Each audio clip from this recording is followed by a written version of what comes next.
యాక్చువల్గా ఉగాది సేల్ మనకి నెక్స్ట్ వీక్లో ఎండ్ అవుతుంది. సో ఎవరైతే న్యూగా వచ్చిన కలెక్షన్స్ మనకి ఉగాది సేల్ కావాలి అని అడిగిన వాళ్ళు ఉన్నారు చాలా వరకు. సో వాళ్ళ కోసం ఈ వీడియో అండి.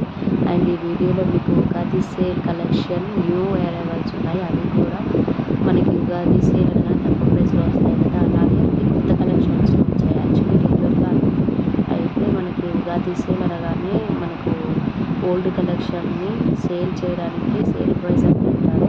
బట్ ఈ వీడియో వచ్చేసి న్యూ కలెక్షన్ అనమాట టోటల్గా. సో న్యూ కలెక్షన్ని కూడా మనం ఉగాది సేల్లోకి తీసుకొచ్చాము. ఎవరైతే మనము న్యూ కలెక్షన్స్ కావాలి తక్కువ ప్రైస్లో ఉన్న వాళ్ళు మాత్రం ఈ వీడియో అయితే ఫుల్గా చూడండి. న్యూ కలెక్షన్ మన సేల్ చేస్తే మిస్ అవుతారు. అండ్ మోర్ ఓవర్ ఈ వీడియోలో అయితే నాకు బ్లాక్ బీడ్స్గా అడిగారు చాలా వరకు, సింపుల్గా స్టైలిష్గా ఉన్నవి వాళ్ళు అవి కూడా చాలా పెట్టాను. అండ్ పిల్లలకి పెండెంట్ విత్ చైన్తో కావాలి వెస్ట్రన్ డ్రెస్సెస్కి కానీ ట్రెడిషనల్ కానీ బోత్, అంటే ట్రెడిషనల్గా వెస్ట్రన్గా బోత్ సైడ్స్ యూస్ చేయడానికి పిల్లలకి కావాలి అన్నారు. సో వాళ్ళకి గోల్డ్ వీడియో పెట్టాను అండ్ 3D డిజైన్స్ హారం పెట్టాను. అంటే ఇప్పుడు మనకి యూజువల్గా బ్రైడ్స్ యూజ్ చేస్తున్నారు కదా హెవీ సిల్వర్ జ్యువెలరీ, సో అవి మన దగ్గర 3D జ్యువెలరీలో పెట్టాను అనమాట. సో అవి చాలా హెవీ ఉంటాయి, తక్కువ ప్రైస్. అవి కూడా ఉగాది సేల్లో పెట్టాను. ఉగాది సేల్లో అయితే యాక్చువల్గా బ్రైడల్ కలెక్షన్ పెట్టారు, ఎందుకంటే అవి మనకి హై క్వాలిటీ ఉంటుంది. వాటిని మనం సేల్లో పెట్టాము. బట్ ఈసారి నేను అవి కూడా ఉగాది సేల్ ఎండ్ అవుతుందనే ఉద్దేశంతో ఈ వీడియోలో మీకు 3D నెక్ హారమ్స్ కూడా పెట్టాను. సో వీడియో అయితే ఎక్కడ స్కిప్ చేయకుండా ఫుల్ వీడియో చూడండి. అండ్ ఇది ఇంత తక్కువ ప్రైస్ మీకైతే తర్వాత రాదు. ఉగాది సేల్ ప్రైస్ అనేది ఆఫ్టర్ ఉగాది ప్రైజెస్ అన్నీ చేంజ్ అవుతాయి. ఈ వీడియో చూపించినా సరే ఈ ప్రైస్ ఇవ్వడానికి ఉండదు. సో వాళ్ళకి ఏం చెప్తున్నానంటే ఎవరైతే కావాలి నాకు ఈ 3D designs black beads colour కావాలనుకున్న వాళ్ళైతే స్క్రీన్ షాట్ తీసి స్క్రీన్లో మెన్షన్ చేసిన నెంబర్కి వాట్సాప్ చేయండి. మన దగ్గర స్టాక్ కూడా చాలా లిమిటెడ్ ఉంది, ఎందుకంటే అవి ఉగాది సేల్ పెట్టాము కాబట్టి ఉగాది ఎండ్ అవుతుందనే ఉద్దేశంతో లిమిటెడ్ స్టాక్ తెప్పించాము. సో మనకి కలెక్షన్ నచ్చి ఆర్డర్ ప్లేస్ చేయాలనుకుంటే కనుక ఎంత ఎర్లీగా పాసిబుల్ అయితే అంత ఎర్లీగా ఆర్డర్ ప్లేస్ చేయండి, స్టాక్ అయిపోకముందే. అండ్ ఇంకేమైనా ఎంక్వైరీస్ ఉన్నా క్వశ్చన్స్ ఉన్నా మనకు కమెంట్లో అయినా మెన్షన్ చేయొచ్చు, లేదంటే స్క్రీన్లో మెన్షన్ చేసిన నెంబర్కైనా వాట్సాప్ చేయండి. డెఫినెట్గా ఎవ్రీ మెసేజెస్కి నేను ఆన్సర్ చేస్తాను. అండ్ మన ఛానల్లో ఫస్ట్ టైం వీడియో రీచ్ అయితే కనుక సబ్స్క్రైబ్ చేసుకోండి. ఛానల్లో గివ్ అవే రన్ అవుతుంది ఎవ్రీ వీడియోకి. అండ్ 1 వీడియో 17 లైక్స్ వరకు రీచ్ అయిందండి యాక్చువల్గా. సో ఆ వీడియోకి నేను గివ్ అవే విన్నర్ని అనౌన్స్ చేస్తాను తొందరలో, ఎందుకంటే మనకు 15 to 20 లైక్స్ రీచ్ అవ్వాలి. సో 3 more లైక్స్ పెండింగ్ ఉన్నాయన్నమాట. సో వన్స్ 20 లైక్స్ రీచ్ అయిన తర్వాత గివ్ అవే విన్నర్ని అనౌన్స్ చేస్తాను. గివ్ అవే విన్నర్ వర్త్ వచ్చేసి మనకు 500 ఉంటుంది. అండ్ ఇంకా యాక్చువల్గా మనము జ్యువెలరీ ఈ వీడియోలో మ్యాక్సిమం అయితే 1 గ్రామ్ గోల్డ్ జ్యువెలరీనే చాలా వరకు సిల్వర్ కలెక్షన్స్లో వచ్చాము. అండ్ కొంతమంది నెక్ సెట్స్ చోకర్స్ అడుగుతూ ఉంటారు, అవి కూడా నేను ప్రీవియస్ వీడియోస్లో పోస్ట్ చేయడం జరిగింది. ఒకసారి అయితే ప్రీవియస్ వీడియోస్ని కూడా ఒకసారి చెక్ చేయండి. అలా కావాలి సింపుల్ నెక్ సెట్స్ అనుకుంటే ఇది 3D డిజైన్ అనమాట. బ్రైడ్స్ ఇది ఒక్క హారం వేసుకొని చోకర్ పెట్టేసుకున్నా, లేదంటే ఈ సేమ్ హారంలో మీకు షార్ట్ నెక్ సెట్ కూడా ఉంటుంది. సో అలా ఇవి 2 పేర్గా తీసుకున్నా సరే మీకు చాలా మంచి లుక్ వస్తుంది అనమాట. సో ఎవరైతే బ్రైడ్స్ ఉన్నా బ్రైడ్ మేడ్స్ ఉన్నా, లేదంటే కొంతమంది అయితే బ్రైడ్ మేడ్స్ కాకపోయినా కొంతమందికి ఇంట్రెస్ట్ ఉంటుంది హెవీ కలెక్షన్ వేసుకోవాలి అని చెప్పి. సో వాళ్ళకి కూడా హారం అలాగే 3D డిజైన్స్ చాలా హెల్ప్ అవుతుంది. ఇంత తక్కువ ప్రైస్ మళ్ళీ రాదు. సో కావాలనుకున్న వాళ్ళైతే ఆర్డర్ ప్లేస్ చేసేయండి. అండ్ ఏమైనా క్వశ్చన్స్ ఉన్నా ఎంక్వైరీస్ ఉన్నా మాత్రం కన్ఫర్మ్గా అయితే కమెంట్లో మెన్షన్ చేయండి. వీడియో ఫస్ట్ టైం రీచ్ అయినా సరే గివ్ అవేలో పార్టిసిపేట్ చేయొచ్చు. జస్ట్ ఛానల్ని సబ్స్క్రైబ్ చేసుకొని లైక్ చేసి కమెంట్లో లైక్ నెంబర్ కలెక్షన్ ఎలా ఉంది, లేదంటే ఎలాంటి వీడియోస్ మన ఛానల్ నుంచి ఎక్స్పెక్ట్ చేస్తున్నారు అవి మెన్షన్ చేస్తే చాలు. నేను గివ్ అవే విన్నర్ని అనౌన్స్ చేస్తాను వన్స్ 15 to 20 లైక్స్ రీచ్ అయిన తర్వాత. అండ్ అన్బాక్సింగ్ వీడియో మ్యాండేటరీ అండి. ఒకవేళ రెగ్యులర్ కస్టమర్ ఉన్నా, లేదంటే న్యూ కస్టమర్ అయినా సరే ఎవరికైనా సరే అన్బాక్సింగ్ వీడియో మ్యాండేటరీ. ఎందుకంటే wrong or damage piece receive చేసుకుంటే మరి నేను ఒక్కదాన్ని హ్యాండిల్ చేసేదాన్ని కాదు అనమాట. ఇక్కడ మనకు 3-4 మెంబర్స్ ఉంటారు హ్యాండిల్ చేసేది. సో ఒక్కరికి ట్రస్ట్ ఉన్నా మిగతా ముగ్గురికి లేకపోయినా సరే మనము ఆర్డర్ రీప్లేస్ చేయలేము. సో దానికి మళ్ళా నేను ఏం చేయలేము అనమాట. ఒకవేళ డ్యామేజ్ కానీ రాంగ్ ఐటమ్ కానీ ఉంటే. సో ఆర్డర్ ప్లేస్ చేసిన ప్రతి ఒక్కరు కూడా ప్రాపర్ అన్బాక్సింగ్ వీడియో చేసి నాకు పెట్టుకుంటే మీకైనా సేఫ్, మాకైనా సేఫ్. ఇన్ కేసు డ్యామేజ్ ఉంటే కనుక వెంటనే నాకు ఆ వీడియో పంపిస్తే నేను రీప్లేస్ చేస్తాను. మళ్ళీ వీడియో లేకుండా నేను రెగ్యులర్ పర్సన్ని, నాకు ఇంకా వితౌట్ వీడియో నేను ట్రస్ట్ చేసే కదా మీ దగ్గర ఉంటున్నాను అనేసి డిఫరెంట్ రీజన్స్తో వస్తున్నారు. ఏ రీజన్ అయినా సరే మనకు యాక్సెప్ట్ చేయడానికి లేదండి. ఎందుకంటే బిజినెస్లో కొన్ని రూల్స్ అండ్ రెగ్యులేషన్స్ ఉంటాయి. అవి ప్రతి ఒక్కరు ఫాలో అవ్వాలి. నేను రిమైనింగ్ 3 పీపుల్స్ కూడా ఫాలో అవ్వాలి. ఏది తెలిసిన వాళ్ళైనా సరే, ఈవెన్ నా కోసం బుక్ చేసినా సరే అది ఐ షుడ్ ఫాలో ఎవ్రీథింగ్ అనమాట. సో కన్ఫర్మ్గా అయితే అన్బాక్సింగ్ వీడియో చేయాలి. అన్బాక్సింగ్ వీడియో చేయకుండా నేనైతే ఏం చేయలేదు. ఎందుకంటే కొన్ని బల్క్ ఆర్డర్స్ పంపడం వల్ల రాంగ్ ఐటమ్స్ ఉంటాయి, డ్యామేజ్ కాదు రాంగ్ ఐటమ్స్ ఉంటాయి. సో వాళ్ళు అన్బాక్సింగ్ వీడియో చేసి నాకు పంపించారు కాబట్టి వాళ్ళకి రిక్వెస్ట్ చేయగలిగాను. ఒకవేళ ఎవరైనా న్యూ పర్సన్ వాళ్ళు ఎగ్జిస్టింగ్ కాబట్టి వాళ్ళ దగ్గర వాళ్ళకి తెలుసు అన్బాక్సింగ్ వీడియో చేయాలి అని చెప్పి. సో వాళ్ళకి రిక్వెస్ట్ చేయడం జరిగింది. ఎవరైనా న్యూ పీపుల్ ఉంటే కనుక వాళ్ళ కోసం నేను మళ్ళీ చెప్తున్నాను. అన్బాక్సింగ్ వీడియో లేకపోతే ఎగ్జిస్టింగ్ అయిన న్యూ అయినా ఎప్పటికైనా సరే రీప్లేస్ అవుతున్నారు. ఇదైతే ఖచ్చితంగా గుర్తుపెట్టుకోండి. ఇంకేమైనా ఎంక్వైరీస్ క్వశ్చన్స్ ఉంటే కమెంట్ క్వశ్చన్స్ ఏమైనా క్వశ్చన్స్ ఉండేలా అడిగితే వీడియోలో ఎక్స్ప్లెయిన్ చేస్తాను. దానివల్ల మీకే కాదు ఇంకా వేరే వాళ్ళకి మీ డౌట్ ఉంది క్లియర్ అవుతుంది. సో దాని తీసుకున్నా సరే కమెంట్లో మెన్షన్ చేయండి ఏమైనా డౌట్స్ ఉంటే. థ్యాంక్ యూ ఫర్ వాచింగ్ అండి. సబ్స్క్రైబ్ అయితే చేసుకోండి. అండ్ కలెక్షన్ నచ్చితే లైక్ చేయండి, షేర్ చేయండి, గివ్అవేలో పార్టిసిపేట్ చేయండి. Thank you for watching.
Thank